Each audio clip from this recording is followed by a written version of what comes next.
Olá, hoje eu quero falar com vocês sobre o regime de bens no casamento e na união estável. Geralmente, os noivos gastam bastante parte do seu tempo discutindo todos os detalhes e os preparativos do casamento, como a lua de mel, detalhes da cerimônia, salão de festas, e acabam não tratando do regime de bens que vai vigorar no casamento. Isso acontece principalmente porque muitos casais se sentem pouco à vontade ou até mesmo constrangidos de tocar neste assunto.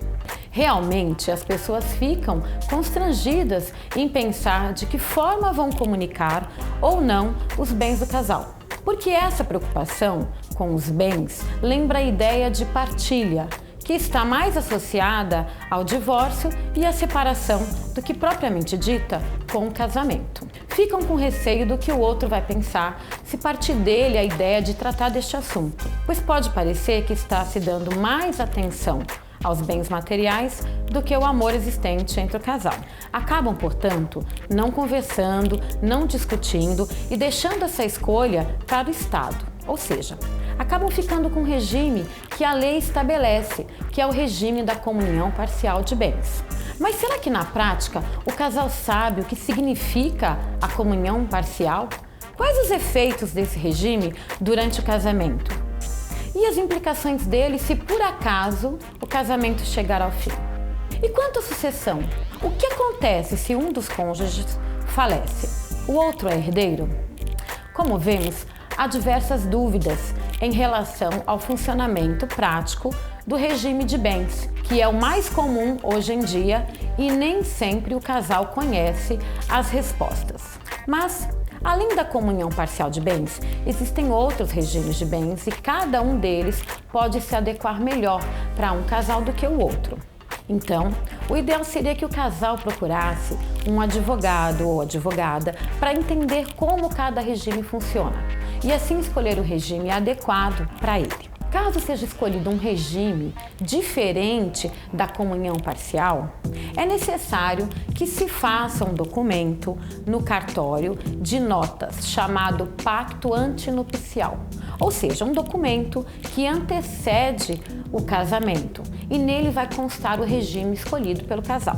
Agora, se o casal acabou agindo como a maioria e não escolheu outro regime, ainda é possível alterar o regime de bens durante o curso do casamento, por meio de uma ação judicial de alteração de regime de bens.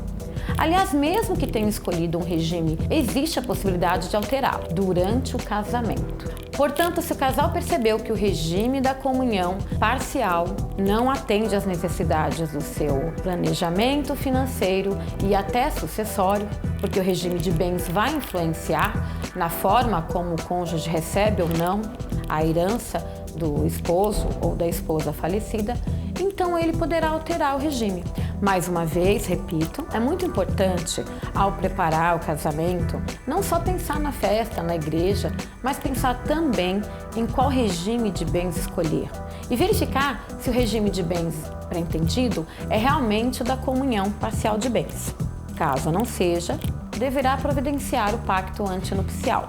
Para saber qual regime mais se encaixa às necessidades do casal, é importante procurar uma advogada ou advogado especialista na área de família e sucessões. Este profissional vai esclarecer como funciona na prática o regime de bens e, se necessário, vai redigir o pacto antinupcial para atender às necessidades do casal. Agora, se temos um casal que vive como se fosse casado, ou seja, constituiu uma família, mas nunca teve o desejo ou não tem o desejo de ir ao cartório para formalizar o casamento, dizemos que esse casal vive em uma união estável.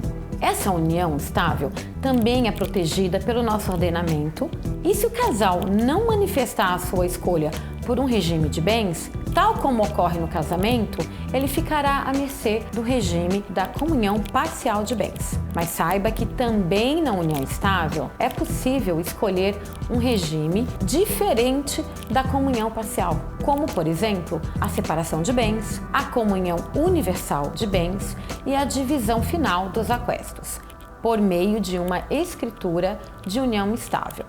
Inclusive, mesmo que já se tenha passado anos vivendo nessa união estável, é possível alterar o regime que está até o momento, como o da comunhão parcial de bens. É possível ainda, quando for escolher o regime de bens, fazer até, dependendo da situação, um mix de regimes. Por exemplo, para um imóvel ou um bem específico, pode ser determinado que ele não entre na comunicação de bens do casal, que ele permaneça como um bem particular de um dos companheiros, enquanto o resto vai ser comunicado de acordo com o regime que foi escolhido. Bom, espero ter esclarecido àqueles que vão casar para que lembrem-se que a opção de regime é importante ser discutida.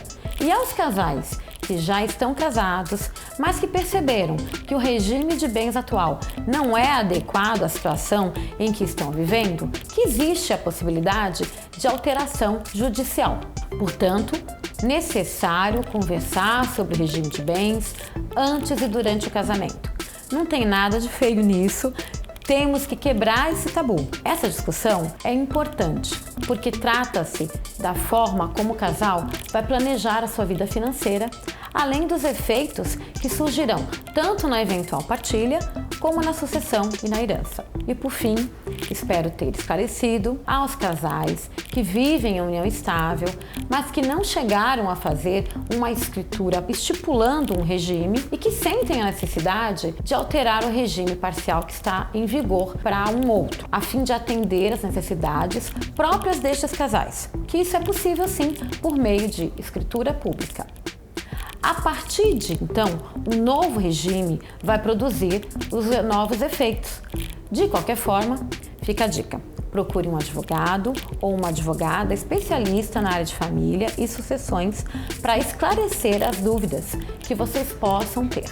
Com orientação, o casal fica consciente para juntos tomar a decisão sobre o melhor regime a ser escolhido, seja no casamento ou na união estável, evitando problemas e surpresas futuras.